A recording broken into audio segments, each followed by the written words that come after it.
Welcome, everybody. Thank you so much for coming in this afternoon. We're so happy to see you here on a beautiful, sunny day today.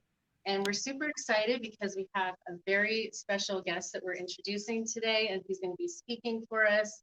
He is a Stanford graduate. He's a Harvard Medical School graduate, a Mayo Clinic graduate. He has his own national concierge practice as an integrative, very highly sought after integrative medicine doctor, and he's served over 10,000 patients thus far, as far as I understand.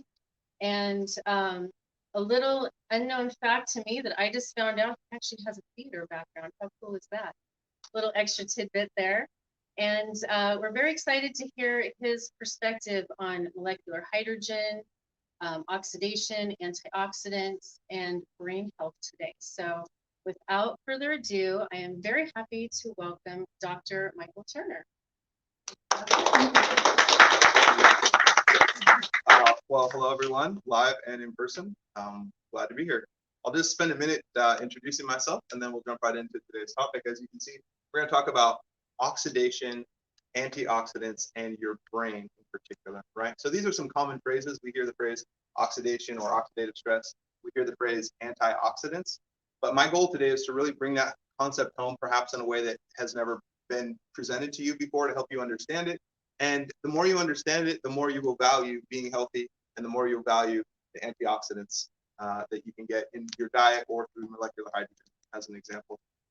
A bit about myself. I'm an integrated medicine doctor, meaning I combine my training in traditional medicine with longstanding personal interests in health and wellness. A lot of that was just me growing up in California, kind of had a healthy lifestyle. My mom pretty much didn't let me have sugar and junky cereal and didn't let me play video games and stuff like that, which, I kind of disliked at the time, but in retrospect turned out to be very healthy. So I combine my health interests and my medical training. I try to help people live their best lives, essentially be as healthy as possible. I was also a school teacher for several years, and so I take pains to explain things when I'm talking to a patient.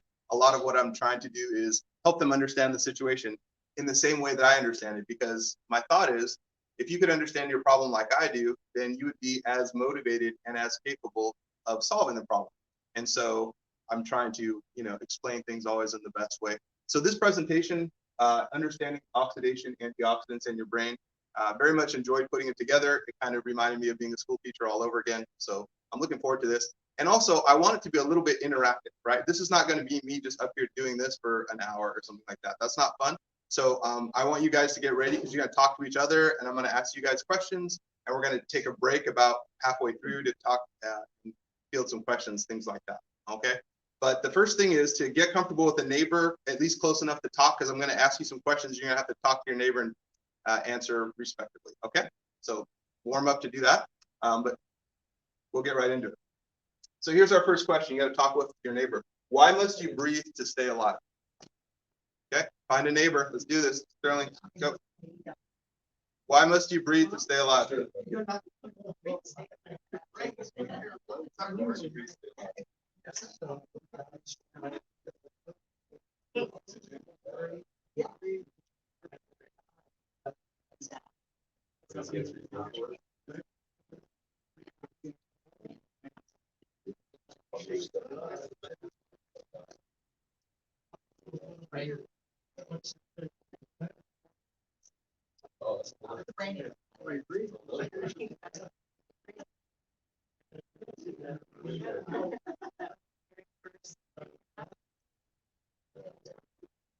All right, I love it. Great. This is great. I love it. You guys off to a good start. You're all warmed up. Kid got another 10 minutes, which is cool. I love it. So somebody want to share an answer that came out of your group, to the question, why must you breathe to stay alive? Cal? We need oxygen.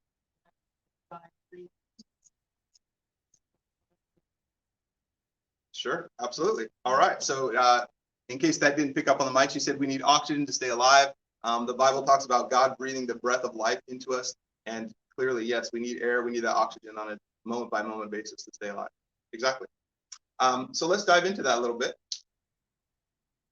we know that oxygen is necessary. It's that oxygen intake that you have to have on a moment by moment basis. Also, by the way, you have to get rid of something on a moment by moment basis too, right? Which is carbon dioxide. So that's the flip side of that. We've got to be exhaling and offloading that carbon dioxide and taking up the oxygen. Fair enough. So now here's our next question. What does your body do with that oxygen, right? So I breathe, get a big burst of oxygen. We know it hits my lungs. We know it goes in the bloodstream. And then what? Where does it go and what does it do?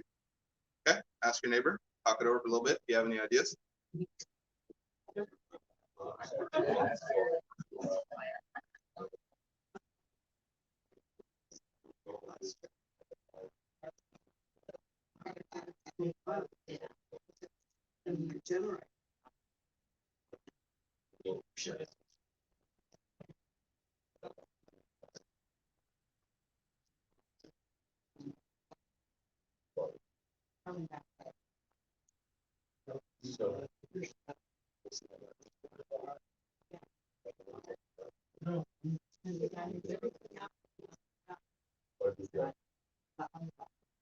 All right.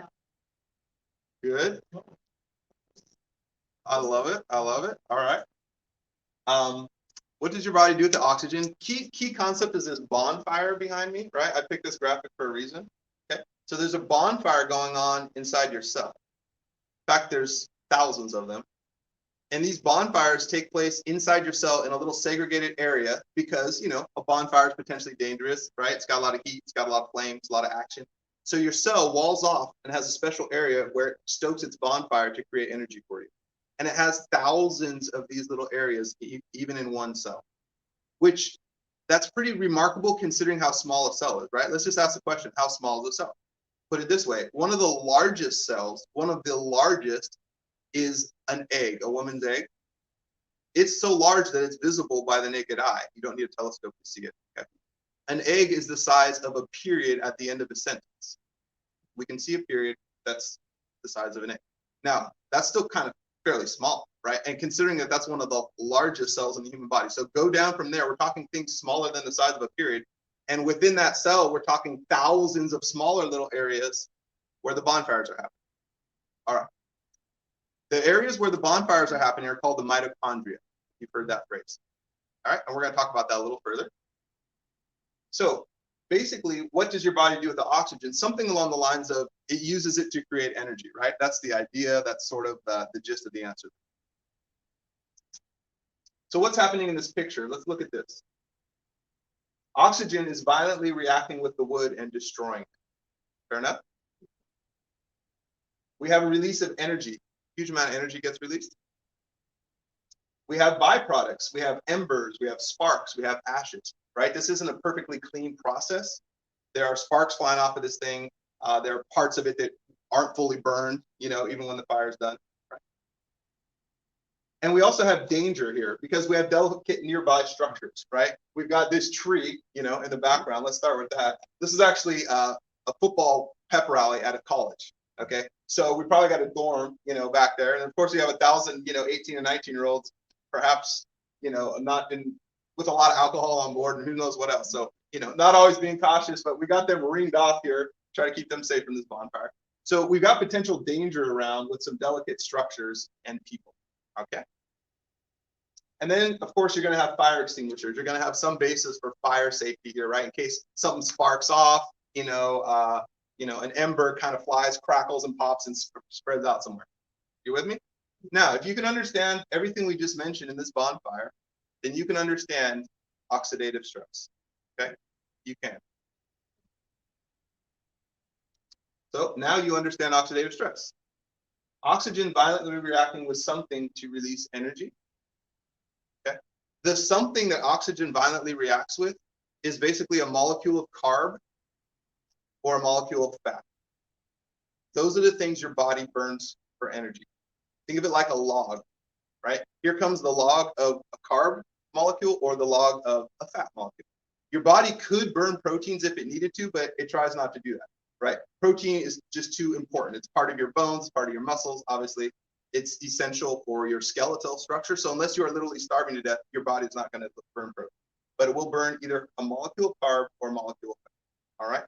And you're taking it inside your cells, and essentially the oxygen is violently reacting in a summary way think of it that way, to tear up this molecule of carb or this molecule of fat and release energy.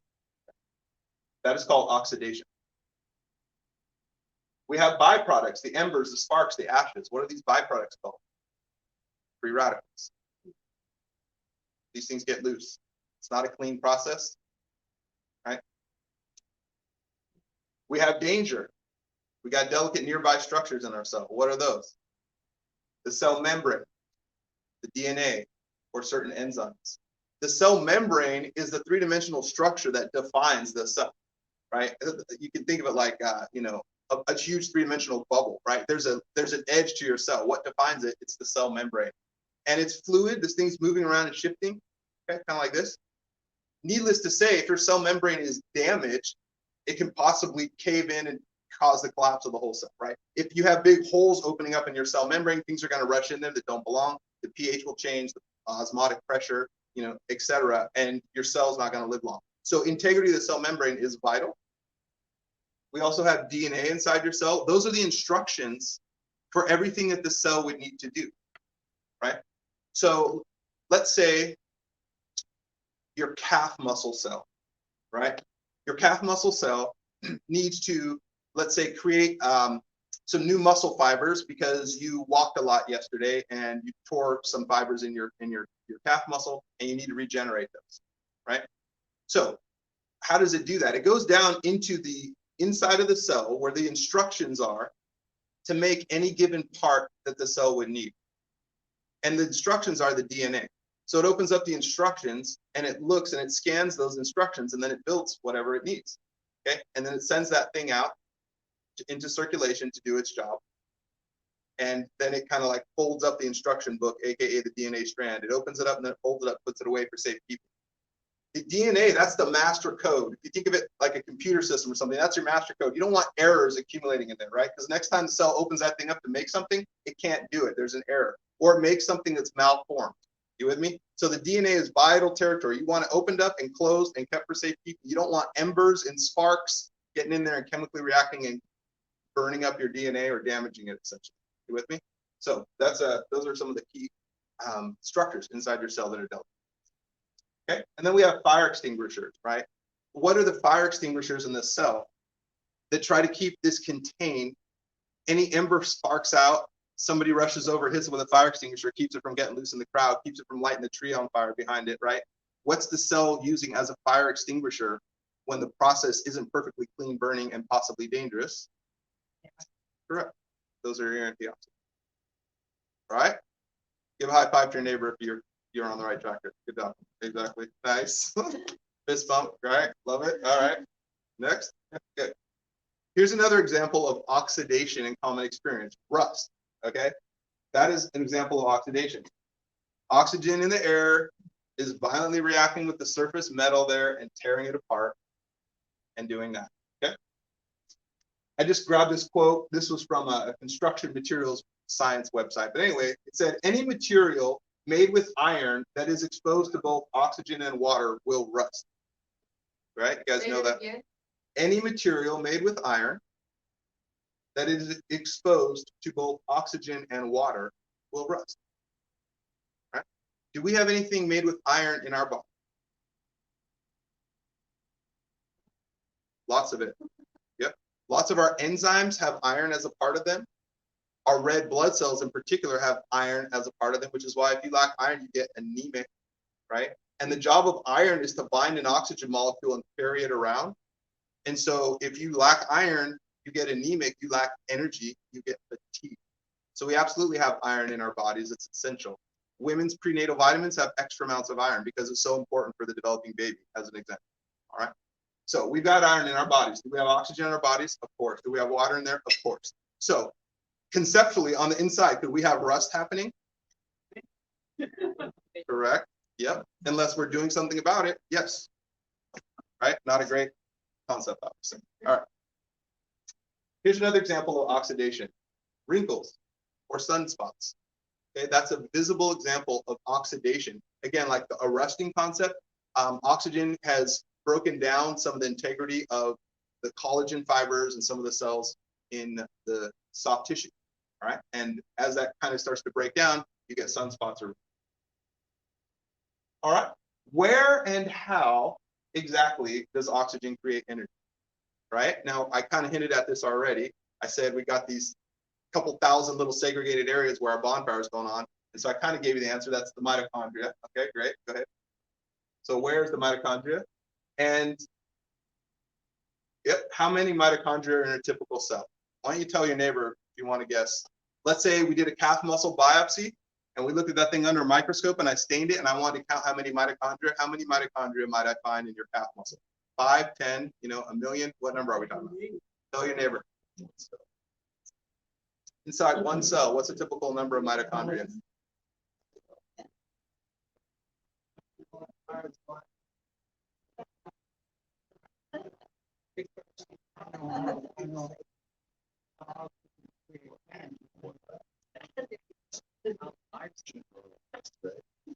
All right. Anyone want to throw out a number? 6,000. 6,000. All right, good. Yeah. So one. Yeah, no, definitely not one. Yeah. So it's about 1,000 to 2,500. Okay. Yep. In a typical cell. Yep. Yep. About 1,000, couple thousand. Let's just imagine. Now, a brain cell, as we'll talk about later, has much more than that, and it's an object of investigation still in understanding how many mitochondria a brain cell actually has. If you look it up online, you'll find some widely varying estimates, but it's definitely a lot more than that. But typical cell, let's just say in the body, that's a decent estimation. Okay, so that's where the oxygen goes. Its destination is the mitochondria. We got several thousand of them. These mitochondria are little segregated spaces where chemical bonfires are happening that use oxygen, and the oxygen destroys something, a molecule carb or a molecule fat, and it releases energy, and we capture the energy. We're all together on that?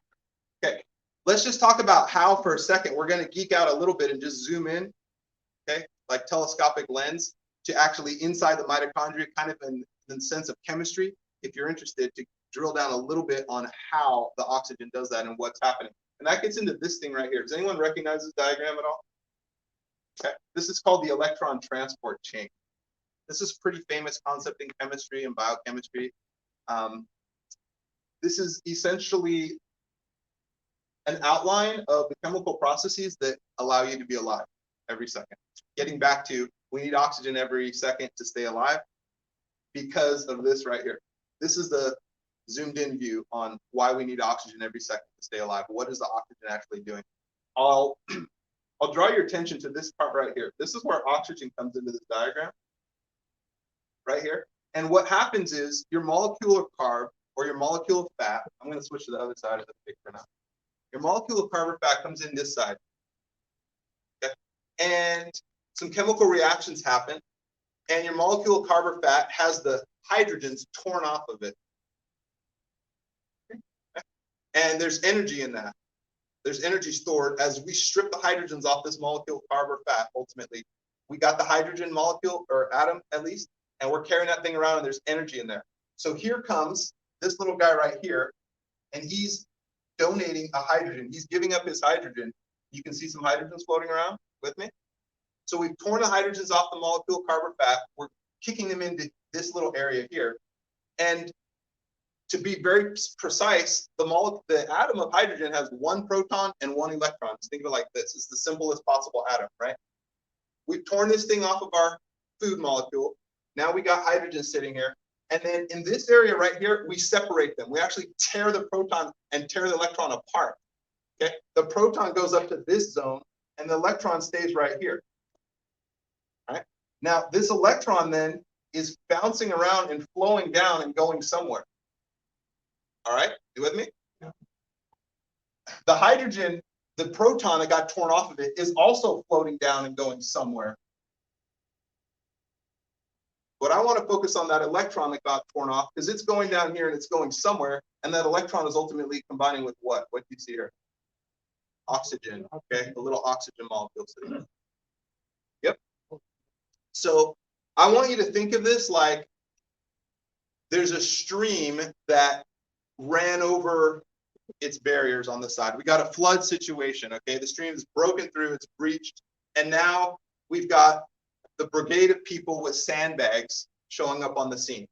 You with me? That's what we're talking about here. So we got a bucket brigade, so to speak, but we got the sandbags out. Okay.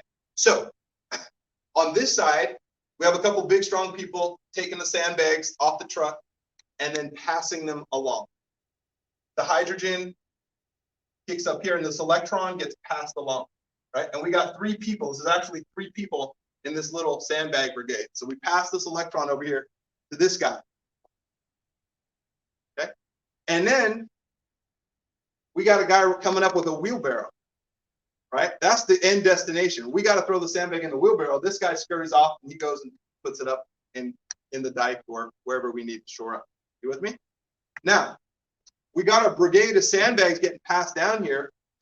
If the guy with the wheelbarrow isn't here to accept it, this whole process stops, right? This backlogs. Does that make sense?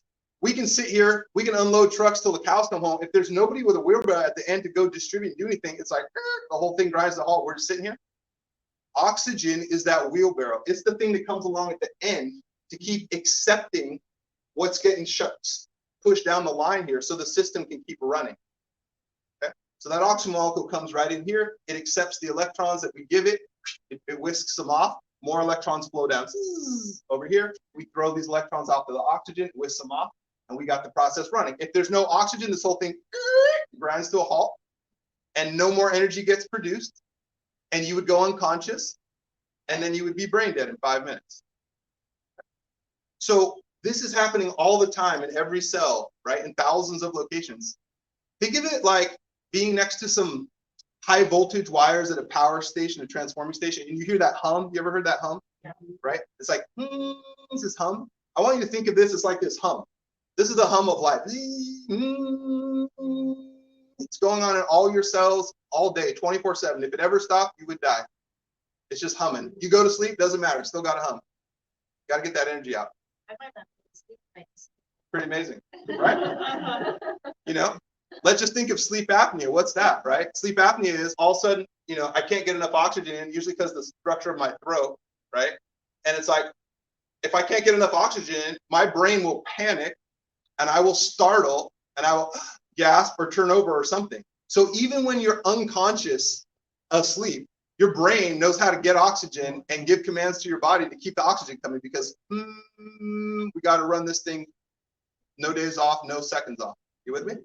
That's what we got here. This thing's got to run. And so oxygen comes here at the end. And so the phrase in chemistry we say would be that oxygen is the terminal electron acceptor in the electron transport chain.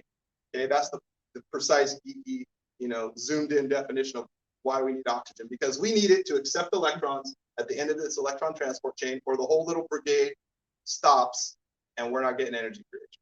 You guys all with me on that? Okay, love it. Let's go on.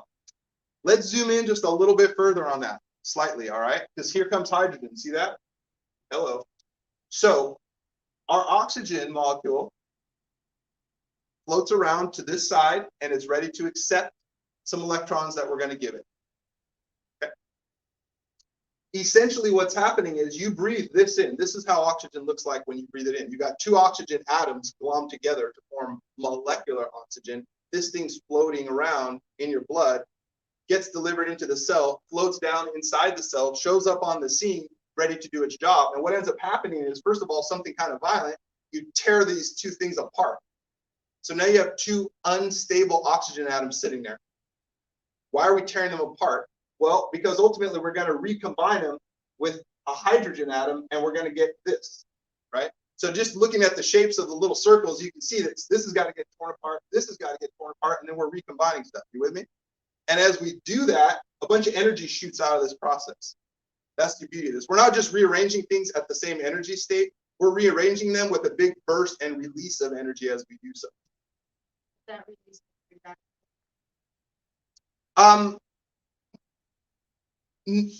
Not quite. I'll tell you where the free radical comes in. Yeah. So I want you to think of a violent process. You're tearing apart a comfortable oxygen molecule now, and you've got 2 pieces that are highly reactive and unstable. They might just go on back onto each other real quick because that's how they're comfortable. Okay. Or in a perfect world, if we tear them apart, we quickly give them a hydrogen, 2 hydrogens each. Whoop, come on, and then it's stable again chemically. All right. All right. But this process isn't perfect. Okay, this process, this is oxygen showing up, accepting an electron, accepting a proton. You know, it gets this little hydrogen added back onto it here at the end. But this process at the end of this bucket brigade of electron flow, it's not perfect. For example, what if you tear this apart and you recombine it, but this thing only has one hydrogen with it. It's only got 1 ear. Okay, this looks like, let's say it's just got 1 ear hanging up, right? That thing's unstable. It's like, oh, I'm supposed to have another hydrogen molecule over here, or atom, you know, what's the deal? Okay, that becomes unstable at that point. What if you tore the oxygens apart and then they came back together, but they came back together with an extra electron, for example. They got something extra sticking on it, hanging off of them. Right. So then things are unbalanced. So if it's not bound just kind of nicely like this or like this, it's sort of unbalanced and then it's reactive, and that is an antioxidant at that point. Or excuse me, that is a reactive oxygen species or a free radical at that point. That's what that is. That's a free radical. If that oxygen molecule isn't in a stable configuration, all by itself or combined with another one that's got some extra pieces or only one hydrogen or something like that, if it gets unstable, that is a free radical. Okay, so this process isn't perfect. We just talked about that. Free radicals, aka reactive oxygen species. Okay. Just to show a little diagram, we're talking like this. Here's our nice, comfortable oxygen. All right. Here's an oxygen that only has one hydrogen on it. It didn't get the memo. It didn't quite combine cleanly. Okay. It didn't pick up its other hydrogen. And so now it's got this little extra red dot hanging out here. You see this red dot? Okay. That would represent an unpaired electron in the phrase of chemistry, which is unstable. Or here's comfortable oxygen. We tore it apart. It recombined and then somehow picked up 2 extra electrons in the process. Now we have 2 unstable electrons hanging off the edge of this thing. Okay. You can see here, this is a variation on that. We tore apart the oxygen molecule, but in the process of reconfiguring down in there, it didn't reconfigure quite perfectly. We got the 2 oxygens came back, but now we have 1 extra electron hanging off the side. So this is a very negative concept because these unpaired electrons, chemically speaking, are going to go react with something to become paired up, which is the most stable form. Okay. This is why in the cartoon diagram here, it says free radicals. A free radical has an unpaired electron. It's only got 1 and it has space for 1 more, and it's not comfortable till it fills that space in. So it goes and snatches it from somewhere. Okay. So those free radicals are going to go snatch it from, your DNA, a molecule of your DNA, poof, tear a piece of hydrogen off of that. Oh, they'll go over to your cell membrane, tear a couple hydrogen atoms off, suck them up. Right now we're damaging and tearing up the cell. Okay. So an unpaired electron is unstable and it is reactive. This unpaired electron and this little guy, this free radical, is going to go grab it from somewhere else. And in doing that, this thing, the structure of this thing is destroyed slowly. Make sense? Okay. Now, antioxidants are helpful. They donate electrons. That's the definition of them on a chemical basis. The antioxidants donate electrons. The metaphor we use was a fire extinguisher, right? Which is exactly, very helpful concept. Chemically speaking, exactly what they do is donate electrons. So if this is the free radical and it wants to go tear up your DNA and grab a electron off of it, the antioxidant comes along and says, look, I got an extra one, hold on. Okay, and it gives one to this guy so he doesn't have to go do that. With me? So it's cartoonish, but it's actually very helpful. This is literally what's going on in the chemistry. If you didn't have antioxidants, you'd have a bunch of free radicals tearing up parts of your cell to get that little extra electron. When you have antioxidants, they have an electron to donate. They sort of calm down the situation or they quench the free radical. Making some sense? All right, love it. You guys are a great audience. So let's talk about some common antioxidants. You guys have heard of vitamin C, of course, super famous. It's an antioxidant. Vitamin E, also an antioxidant. How about this next one? This is less known, but super important for your body. Okay, most people don't know this one, but it's probably almost one of the top 2 most important antioxidants in your body. It's called glutathione. Have you ever heard of glutathione? Interesting. You should read about that. And if you read, you can read about ways to boost glutathione. That's a key idea. You want more glutathione in your life. Okay. It is one of the most important antioxidants inside your cell. Now, one way you can get glutathione, quick tip, is you can take a supplement called NAC. This is actually a supplement. You can buy this on Amazon, tonight. I take some every day. I don't fail. NAC stands for N-acetylcysteine. You don't have to know the exact name of it, but the point is you take NAC and this thing creates glutathione in your body. You might think, well, why not just take glutathione directly, right? Why don't they sell glutathione directly? They do, but it's not well absorbed. It's broken down typically in the GI tract, all right? So it's just not great. Whereas NAC is well absorbed. It's not broken down. And NAC travels freely throughout your whole body. And as soon as it gets wherever it needs to go, it chemically reacts and it boosts up the glutathione levels, okay? This is phenomenal. Here's a quick, just a visual image and a concept, right? If you're looking for some antioxidants, the idea is brightly colored fruits and vegetables, okay? In a word, brightly colored fruits and vegetables. The color actually indicates its antioxidant status, right? So the more brightly pigmented, the more healthy it is, the more antioxidant content it will have. So if you think about the difference between, let's say, a potato and an eggplant, right? Or blackberries and celery. Okay, you get my drift? Mm-hmm. So that's your quick and dirty, concept for getting antioxidants in your life are brightly colored fruits and vegetables. Now, molecular hydrogen, also an antioxidant. Also an antioxidant. And let's look at that. And you guys will understand why now. You're going to understand exactly why. It's not complicated. Everything we've talked about already tells you why this is an antioxidant. So here's our molecular hydrogen right here. Okay, 2 hydrogen atoms bound together. They each have one little proton in the middle. They each have one little electron on the edge. And remember, a single unpaired electron is unstable. It doesn't like to do that. So hence these 2 molecules or 2 atoms hook up together to form molecular hydrogen. And now they're sharing these 2 electrons and they're paired. And so this is a stable configuration. You with me? If you want to think about stable and unstable in terms of chemistry, just think of the idea of a magnet. It's kind of like that, right? You got the positive and the negative side of a magnet, boom, that gloms together, that's stable. You got positive and positive, it's just unstable. It won't go, right? Did you ever play with magnets as a kid and try to push 2 positives together? It's kind of interesting, right? It just kind of like worms apart. It just doesn't do it. It flips over and then it gloms on it. Think of that in your mind. It's the same idea in chemistry. So these electrons like to be paired up and glomming together. So molecular hydrogen comes in looking like this. Well, just look at this structure for a second. This is kind of cool.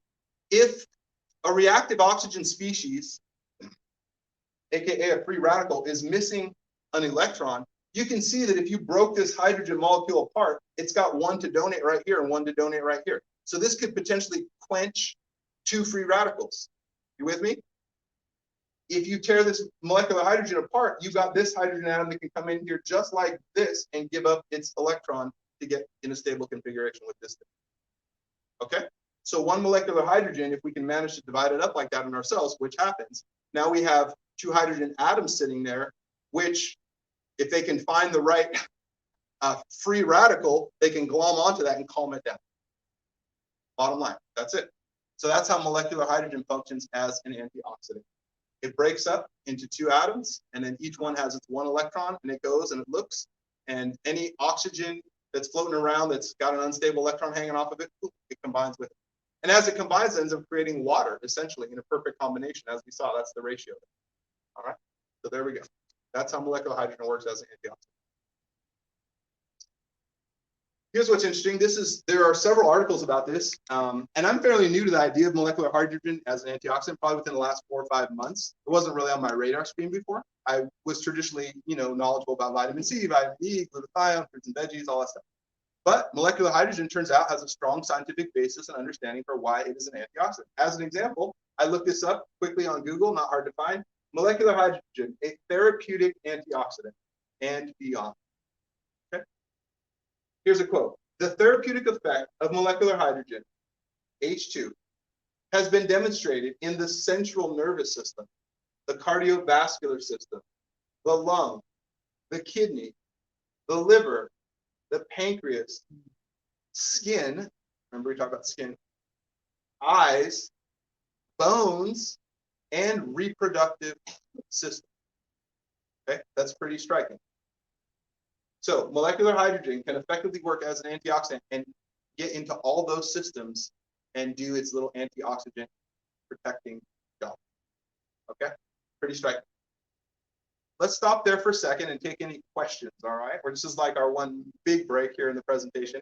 And then afterward, we're going to talk about the brain, but just generally questions on anything discussed here so far. Happy to talk it up. Does the mitochondria, does that have anything with being brain dead? The reason I'm asking that question, but I could say this, our president had these tests and they didn't find any mitochondria. I'm just wondering if that has anything to do with being brain dead. Yeah, well, the definition of brain dead would be electrical activity ceases in the brain, right? And the reason electrical activity would cease would be because your brain no longer has the oxygen, the energy, or the energy creating ability to keep up the electrical firing. So now we can ask the question, why might your brain not have enough capacity to keep up its electrical output, right? And one answer would be if your mitochondria died off, sure, because that's where this is all created. So if you had no mitochondria, that cell will die, whether it's a brain cell or any other cell. If your mitochondria, it doesn't really ever get down to zero, but let's just say it declined below a critical level. If your mitochondrial number falls below a critical level, that cell doesn't have enough energy for life. Again, you're thinking of this hum in the background. Zzz, we got to run the machine. If the hum drops off, zzz, that cell's like curtains, is done. All right. So, yeah. One other question is, we have two lungs. Yeah. An upper and lower lobe. Could you explain to us exactly what the functioning is of those two capacities? What does the lower lobe do and what does the upper lobe do? What does it take care of here? Good question. I'll just repeat it for the audience. He said we have two lobes in our lungs, upper lobe and lower lobe. Why might there be that difference? Does one have a different job than the other? To the best of my knowledge, they don't have a different job. Okay, they're both involved in bringing in oxygen, getting rid of carbon dioxide. Okay, same exact difference. I think the reason we have an upper and lower is just, let's say, a byproduct of the way the lung is unfolding as you're developing, right?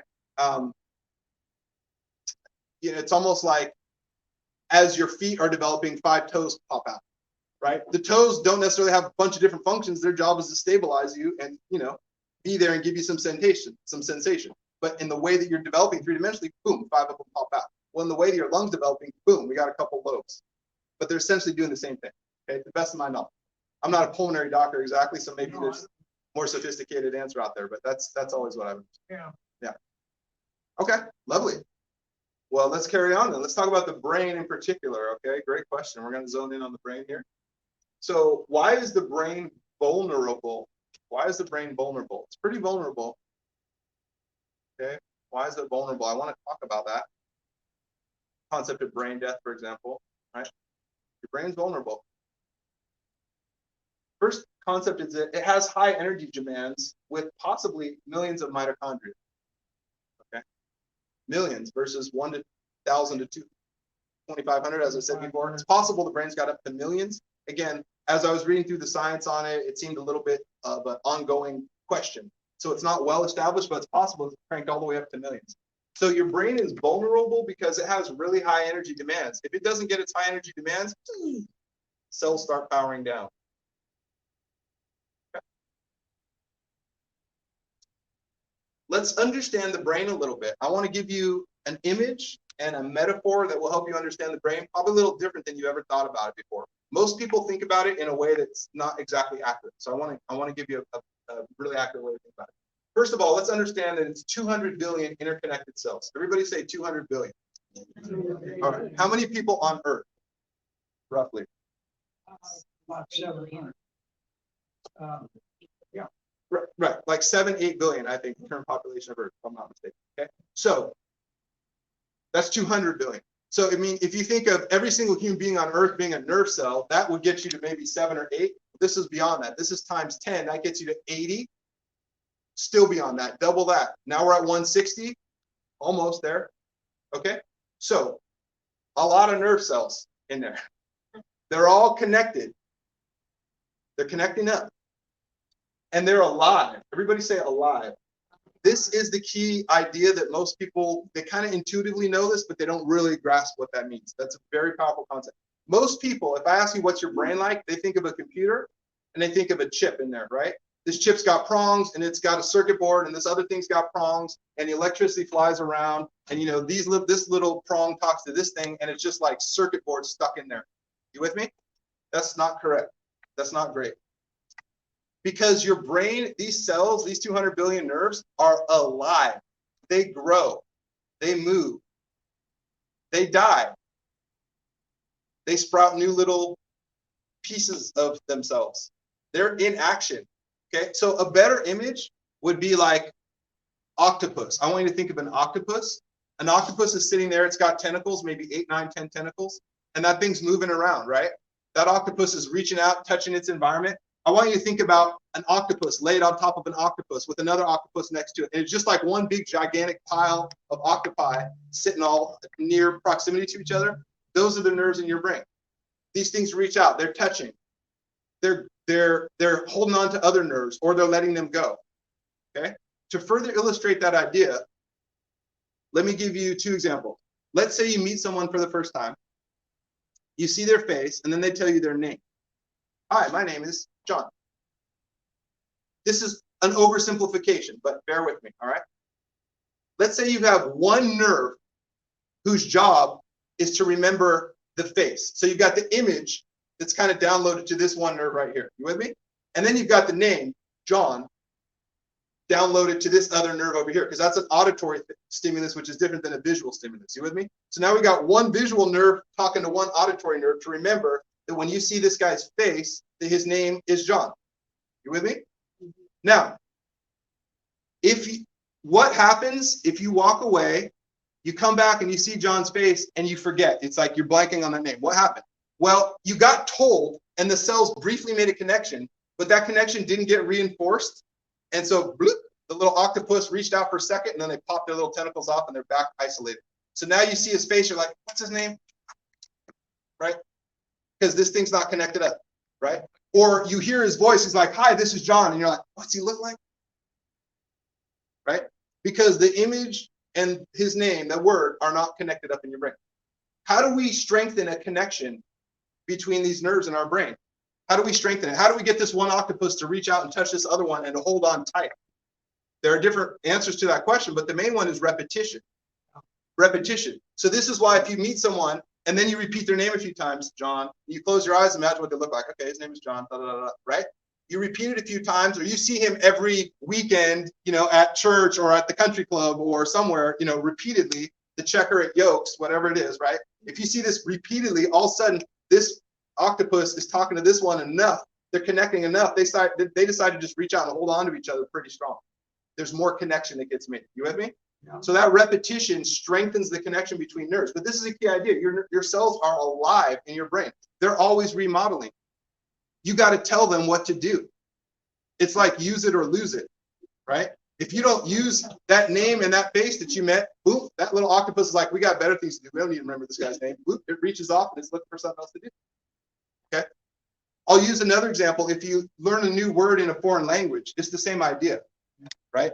If you learn, let's say, Spanish, and you know that the word for Spanish for a door is puerta, right? Now you're like, okay, that thing, the way that looks, I have the concept of door over here, and now I got this new word puerta that I have to match to it. I have the English word door that matches up to what that looks like, right? We got that connection down pat since we were, 3 years old probably, all right? Bazillions of repetitions, we're good, all right? But now I got a new word I got to tie into this thing. Somebody told me that puerta, who's ever heard of that sound, whatever that is, right? But anyway, I guess it's a Spanish thing. All right, so now I got to know that puerta ties into that. You with me? So we got a new connection there. Same thing. If it's repeated, it gets strong. Those nerves will hold on to each other. They're connected, and you're going to start to remember that easily. But use it or lose it principle. If you don't use your Spanish, you're not practicing it, slowly that nerve kind of like retreats. It says, I got other things that I need to be remembering and doing. So it's remodeling and it's changing. Isn't it pretty wild? Isn't that kind of amazing? Yeah. Every day, somebody say every day. Every day, your brain is remodeling and changing, and it's looking to you to tell it what's important and what it needs to do. Right? Does it need to learn something new? Does it need to recall something? Right?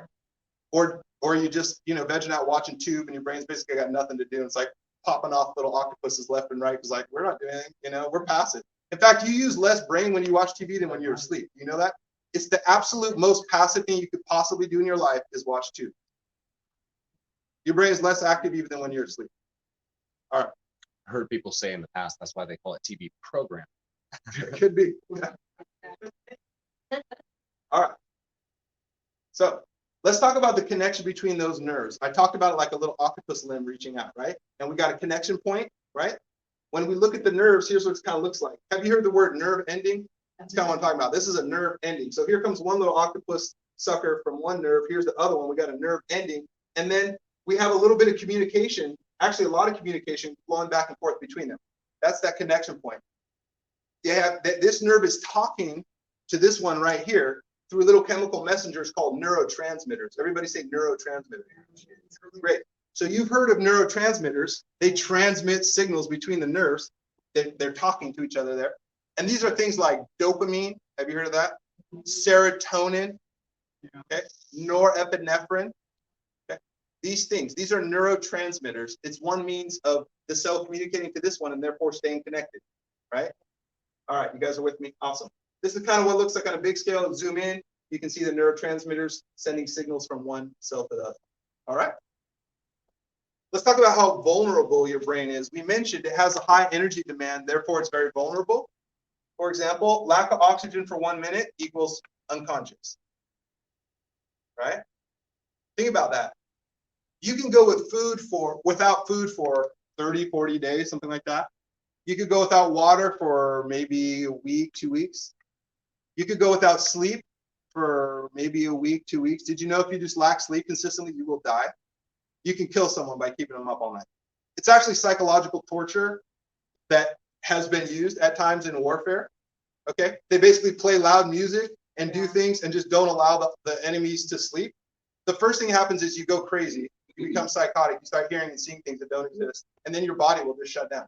If you do not allow someone to sleep for a long time, you'll kill them. Interesting concept. All right. But still, you can last without sleep. You got to hang in there for maybe a couple of weeks, let's say. Oxygen, totally different. 1 minute, and you're unconscious, right? So this is like, shows you, comparatively speaking, the need that brain has to create energy. Therefore, the need that brain has for oxygen on a continual basis to run that little electron system we talked about. It's very dependent. It's very vulnerable. If it didn't have enough oxygen for even 1 minute, you're unconscious. If you lack it for even 5 minutes, as you'll see here, you have irreversible brain damage.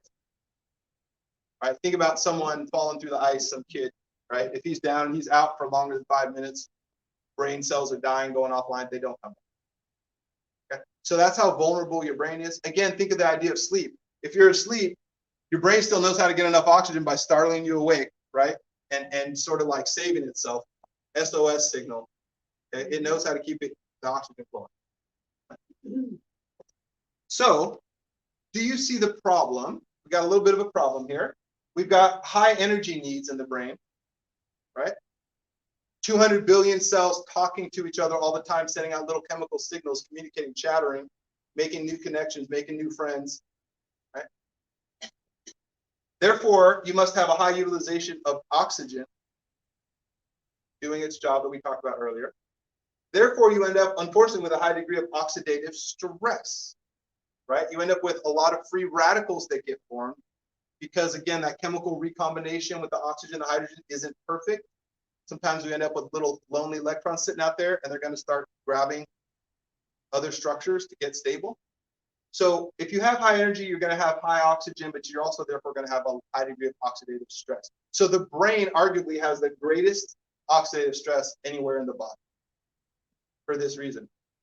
Again, we think about oxidative stress. I showed the example of skin. So of course, we're all concerned. We like our appearance, of course, like, oh my gosh, right? I mean, I got to worry about, my oxidative stress because that could, cause some wrinkles and stuff. Yeah, that's true. But you know what? Your brain, the oxidative stress in your brain is hugely more than that and hugely more important for your health, right? Hugely more. It's got the highest degree of oxidative stress anywhere of your body. It's not your skin, it's not anything else, it's your brain, because that's where so much metabolism is going, so much chemistry.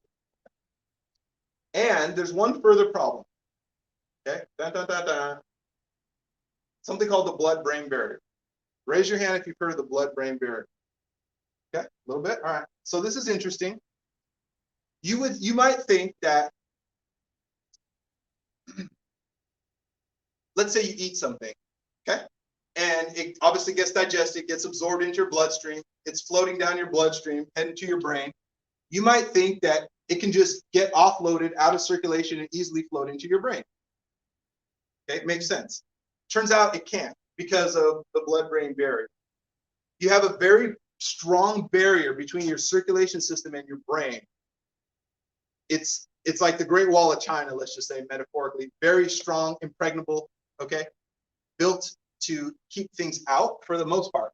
And you can think, well, why is that? I mean, we have to get stuff to our brain, obviously. Why is there this barrier, right? On the protective side, there's a barrier there because imagine you went to that potluck, right? Imagine you went to that potluck, it's hot, it's in the middle of the summer, the potato salad's like, been sitting out a little long, maybe questionable, right? But, you take some, you eat that, now you're feeling queasy, or the hamburger was a little undercooked, it has a little E. coli in it or something, right?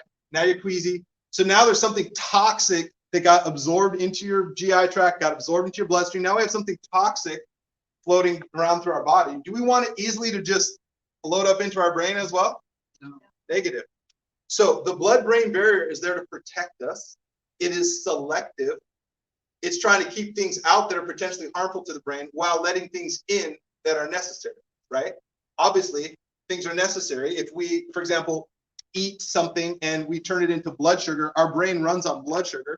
So that's why if you get too low on your blood sugar, aka hypoglycemic, you kind of feel out of it mentally, right? There's a lot of symptoms that could happen. Dizzy and feeling queasy and just strange, right? It's because your blood sugar got low. So anyways, as an example, we want blood sugar to freely be able to float out of circulation into the brain, but not the E. coli from the nasty, picnic, right? So we got to be selective. So this blood-brain barrier is selective. That's partly a good thing, as I said, but it's also partly a difficult thing because there are things that we'd like to just easily get into the brain that are helpful. Sometimes it can't get there. Now, this is a picture of a diagram here, kind of the blood-brain barrier. This is a little bit of a different view. This is an end-on view. So your blood vessel is coming straight out like this at you. Okay, you're looking straight down that tube like this. And if you do that, you can see we got the blood in here. And then we have a pretty tight barrier before we get into these brain cells kind of on the edge, all right? We have a so-called tight junction right here. You don't have to remember that, but the point is this is locked down pretty tight. Very selective. All right. So here's the bazillion-dollar question. What if we could get antioxidants across the blood-brain barrier? Right? The brain has the highest need for energy, therefore the highest utilization of oxygen, therefore the greatest oxidative stress, therefore the greatest need for antioxidants, but yet we got the blood-brain barrier. So if I told you, hey, you know what? I'm going to tell you an antioxidant that can actually cross the blood-brain barrier. That should be exciting news to you, right? From a health and wellness viewpoint. If I can tell you there is an antioxidant, if you take it right now, that thing is crossing into your brain 20 minutes from now, and it's protecting all your nerves from oxidative stress and damage. It's protecting all the DNA and all the cell membranes from getting torn up from the free radicals. That's pretty exciting. Not all antioxidants can cross the blood-brain barrier, but certain ones can. So what if we could do that? We can. Okay, we can do that. Pretty cool. Vitamin C, as an example. Antioxidant also crosses the blood-brain barrier. Voila. Simple, cheap, easy. I mean, you can buy it for pennies on the dollar, essentially, at Walmart right now. That's phenomenal. I take vitamin C every day. I don't fail. It's got so many health benefits. It's not even funny. Huh? Yeah. Yeah. Got the best. Cool. Yeah, love it. NAC. That's that little guy we talked about, kind of earlier on. NAC is a great supplement. I take some every day. It can go in, it can cross the blood-brain barrier, and then it turns into glutathione and perks up those glutathione levels, which is, again, one of your top 2 most important antioxidants. NAC, not expensive. You can ask me where to get it online for a good brand if you want. So that can cross the blood-brain barrier. That's phenomenal. Let me tell you another one. Something called alpha lipoic acid. You may or may not have heard of that. A lot of people haven't. You can look it up. It's a very potent antioxidant, crosses the blood-brain barrier. Amazing. I take some every day. I don't fail. I take all these things, by the way, that I just mentioned. Yeah, fish oil. Every day. I don't fail. Fish oil can cross into the brain as well. And it does have antioxidant function, yes. So this is not an exhaustive list. This isn't all of them. I'm just, giving you a couple heavy hitters to think about. And molecular hydrogen, by the way. can cross into the blood-brain barrier and function as an antioxidant. Therefore, we should get excited about that. Yeah. Yeah. If you remember going back to a few slides when I showed you that molecular hydrogen article, it said this thing is therapeutic, and it started listing off all these tissues, and it said central nervous system, right? Your central nervous system is medical phrase for your brain and your spinal cord together. So the molecular hydrogen can effectively cross into the brain and the spinal cord and act as an antioxidant. That's phenomenal news, right? What if we don't? What if we don't take care of our brain that way? We're eating no brightly colored fruits and vegetables, no vitamin C, no NAC, no alpha lipoic, no fish oil, no molecular hydrogen. We're just kind of just doing our life, and no great nutrition, nothing like that. What might happen to our brain? Well, nothing positive, as you can imagine. But most people don't quite, again, understand how serious that could be potentially. So I want to put a little exclamation point on that. So oxidative stress plays a role in causing Parkinson's. We know this. All the neurologists know this. Oxidative stress, if it builds up over time in your brain, those free radicals going around destroying things, ultimately ends up in a clinical syndrome of Parkinson's. Alzheimer's also. Okay. Oxidative stress over time tears things up, things die. Alzheimer's. Depression. That's interesting. That's a mood thing, right? It's like, well, that's a mood disorder, Yeah, it is a mood disorder, but again, these neurotransmitters in your brain, they carry signals that have to do with mood as well, right? Think about like hormones, right? Your hormones kind of change your mood, right? They can change it kind of up and down, for men as well as women. If a guy's testosterone gets too low, he's like depressed, listless, got no drive. His testosterone's up, he feels like a champ. Okay? Mentally, hormones will affect you. Well, in the same way, mentally, neurotransmitters will affect you quite a lot. Well, mentally, the actual function and health of the nerves in your brain can cause, psychological trouble if they're not dialed in right. So oxidative stress actually has a role in depression. This is interesting. This kind of gets into the mind-body connection, right? This isn't my main point, but it's just fascinating. Think about it for a second. You can be depressed for purely psychological reasons, like your girlfriend broke up with you last week, right? Or your boss put you on probation, right? Fair enough. But you could also be depressed for more physiologic reasons, like you got oxidative stress that's unchecked in your brain and you aren't eating healthy, you're not taking antioxidants, as an example, right? Or you're smoking, which is a big oxidative stress on your body.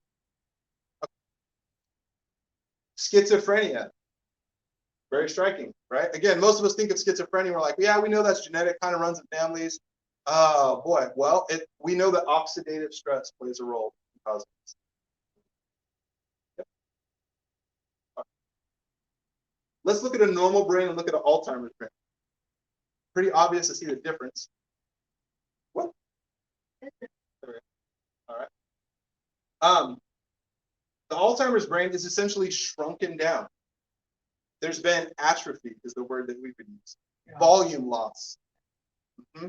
Think about all those octopus, those nerves that are reaching out and touching other nerves and holding on. All those little connections start to pop off and just wither and die away. And so things are shrinking.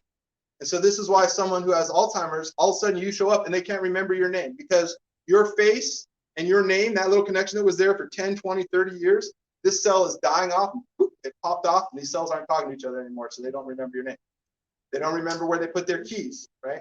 They don't remember simple things because parts of the brain are now disconnecting, shriveling down, and they're not talking to each other anymore. That is Alzheimer's. All right, so we basically have wrapped it up. I'll take questions in a second. But just to say, if you care to learn more, this is my website, michaelturnermd.com, the future of medicine. In particular, I have a whole page there called Brain Health. You can see this right off of my homepage. You might be interested in this. Basically, this was the idea of, what if you came into my office and I spent 30 or 45 minutes talking with you about how to have a healthy brain? And I did that again next week. And I did that again next week and next week. And I went through like 10, key ideas for you to have a happy, healthy, optimal brain function. That's what I did. And so you get an email. And then the email has questions, it has little video clips, it has articles to read, it sends you to YouTube to watch certain videos, and we roll out one topic at a time. We talk about oxidative stress, we talk about circulation, we talk about neurotransmitters, all this stuff.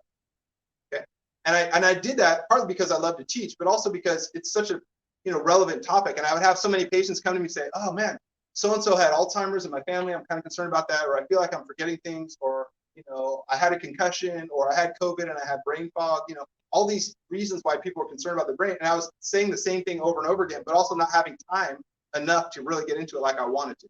So I basically created this curriculum that you can check out if you're interested. What was your website again? You can go back. It's michaelturnermd.com. All one word. Yeah. All Do you have lowercase. a card? Yeah, I have a couple cards I can give you. All right. So any questions then? You're Yes. local? I'm local here, yes. Yeah, so I've been in Tri-City since 2009. I was recruited to work at Cadleck in their neuroscience center, if you've heard of the Cadleck Neuroscience Center. So I worked there from 2009 to 2020, and then I went into business for myself. No bad blood, I like the neuroscience center, they're great. It was a fantastic experience. It's just that I wanted to take my career in more of an integrative medicine perspective, and I basically outgrew the role that they hired me for, right? So I was doing other things like checking hormone levels and talking about antioxidants and stuff that wasn't pure neuroscience. So I just said, I'm going to go in business for myself. So that's what I did. I work remotely for the most part. So Zoom or phone calls, that's most of it, because I actually work with people all over the country. But in terms of in person, I'm in person Friday afternoons for local people.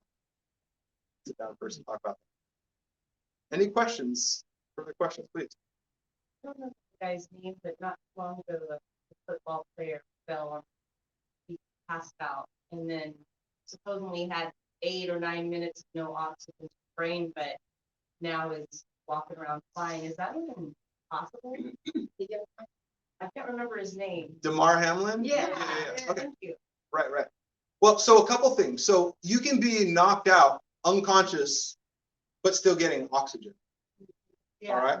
Yeah. So I'm just going theoretically, right? So someone's knocked on the field, they look like they're not moving, but they're still breathing slightly. Their chest is still kind of doing this, and they're still getting oxygen. That's one answer. The other answer is you can go without oxygen for a period of time, and brain damage will start to set in. Problems will happen. But your brain does have a capacity to renew to a certain degree, right? Again, think of a stroke, right? Certain brain cells die in a stroke, but can people rehab from a stroke? Yes, sometimes not 100%, but they can start to come back. So he might have had brain damage that was still reversible, right? With a couple weeks, physical therapy, good nutrition, this or that. Right. 8 minutes. I thought he was Yeah. gone. No. So that typically would. So that also depends on how in shape you are. Okay, because if you're in shape, you can get by on less oxygen. Think about it like holding your breath, right? Think about it like some skin diver who's doesn't use a scuba, and this is his job in life. He's got to go down and get the clams and bring them back up and feed his family, right? That guy's going to be in shape because he's getting by on one sip of air and he's making it work, and he's diving down 40 feet and coming back, right? So if you're in shape, you can get by on less oxygen. You could go for longer than the average person. Also a concept that might apply. Yeah, I saw. Yeah. Sorry. No, go ahead. Well, This is the perfect. Older women, I forget what country, did they go dive on a stage? Yes. Yes. Exactly. I think it was the end of the Wi-Fi. Yeah. It's striking. Yeah. Yeah. They train their lungs or something. Get trained, yeah. They go- So speaking of that, just to talk about it for a second, it's a good point. So let's say that you're going to go get in shape, right? Let's say you're doing some cardio, you're running, you're doing step aerobics, Zumba, whatever it is, and you're in shape. Let's talk about what does it actually mean to be in shape? What does that mean, right? At a cellular level, if we zoom in on your body, what's actually going on? Your brain, you know that you're in shape, but what's going on inside your body that actually makes you in shape, right? So things that are obvious, you're thinking, my heart's stronger. That's true. Your heart's stronger, it's pumping better. You're thinking my lungs are stronger, they inflate more, they can suck in more oxygen and squeeze out more carbon dioxide. My lungs can work well. That's right. Heart and lungs, absolutely. That's part of being in shape. But here's a third part most people don't understand. Your mitochondria. Those areas inside your cell that we talked about, 1,000 to 2,500 of those things have to be in shape. When you're in shape, if you look at your cell, what happens is they start growing more mitochondria.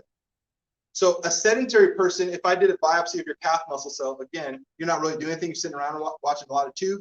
Let's say you have 1,000 mitochondria in there. Person who's out exercising, jogging a couple miles every day, doing elliptical, walking their dog, whatever. I biopsy your calf muscle cell, you got 2,500. Let's say you're at that upper end. So you more than doubled it. You with me?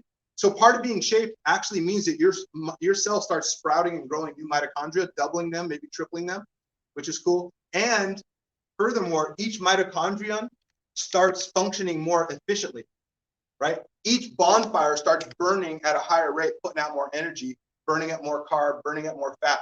It functions more efficiently. So you get more mitochondria and more efficient mitochondria when you are in shape. Okay? It actually creates some changes down there in the cell. Kind of pretty cool. All right. Any other questions? Lovely. Well, I enjoyed this very much. I hope you did too. I hope you learned some good things. I'll stay after. We can talk a little further. Happy to do that. Thank you, Kylie, for introducing me, and Amanda for having me today. There's one more question on Okay. the live stream that I did see here. Oh. Can you share what are the causes of autism? Can I share what are the causes of autism? Wow. It's, first of all, we don't totally understand. We're still investigating it. And likely there are many causes that work together, kind of like cancer, right? Cancer is not just one thing. There are a lot of causes. So I don't want to, I'm not an expert enough to really say what are, let's say, the top 3 most cutting edge ideas around autism. I don't know. But we know it's complicated and there's a lot of things that come together. We know that incidence of it is rising, unfortunately. So we need to try to figure it out and get a handle on it. Okay. That's been recent. Asking the not Okay. Brilliant. Yeah.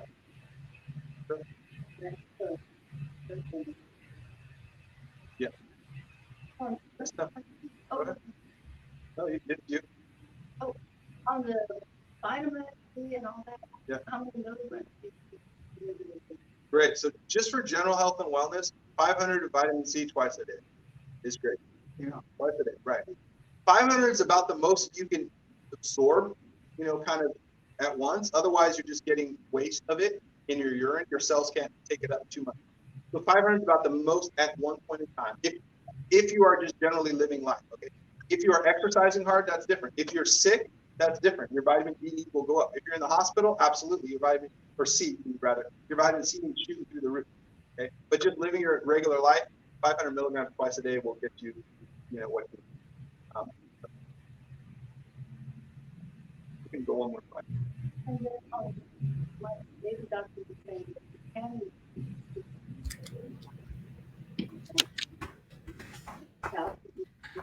vitamin D.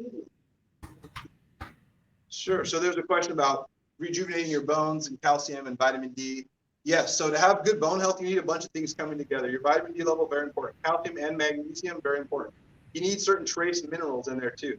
Okay, like boron and manganese and some trace minerals. And also, interestingly enough, you need protein. Bones have protein as a main component of them. We don't often understand. We think it's just muscles. No, it's bones as well. If your protein is low in your diet, your bones will get weak. And The bone marrow. yeah, sure. But also, you need weight-bearing exercise. That is important, right? You need weight-bearing exercise. When you put weight through your bones, they remodel, they get stronger. Again, no different than a muscle would. If we're doing nothing, the bone just doesn't have a job to do, right?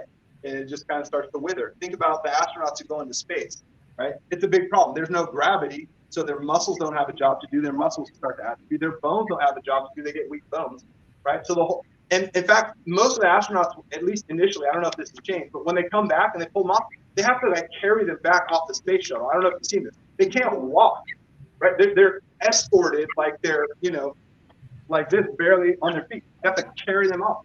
Yes.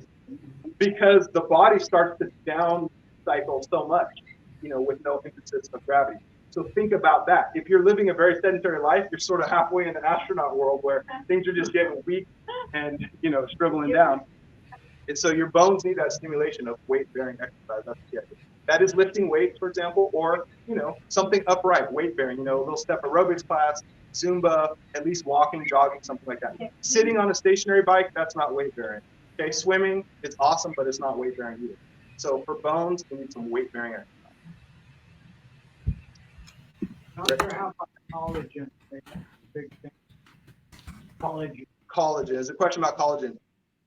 It's helpful. I would say that collagen is a bit more marketing and hype than true medical value. Let's just say it's helpful, but it's kind of a fad right now that's gotten cranked up this high. It really doesn't need to be that high. So I don't take collagen, for example. I think generally it's just overpriced. You got a little thing of it, and you pay, all this money. It's not really there. But if you want to, be at that, very aggressive level, let's say, of health and wellness, it's good for the skin. It is a source of protein that can help with bones. Bone strength. Yeah, to a degree. Great. Let me end the formal presentation right now then for people online. We can stop and I'll stay around and talk a little bit further with you. Okay. Sure. Thank you so much, Dr. Turner. We really appreciate you. We'll have you back very soon again. Thank you, everyone. Sure.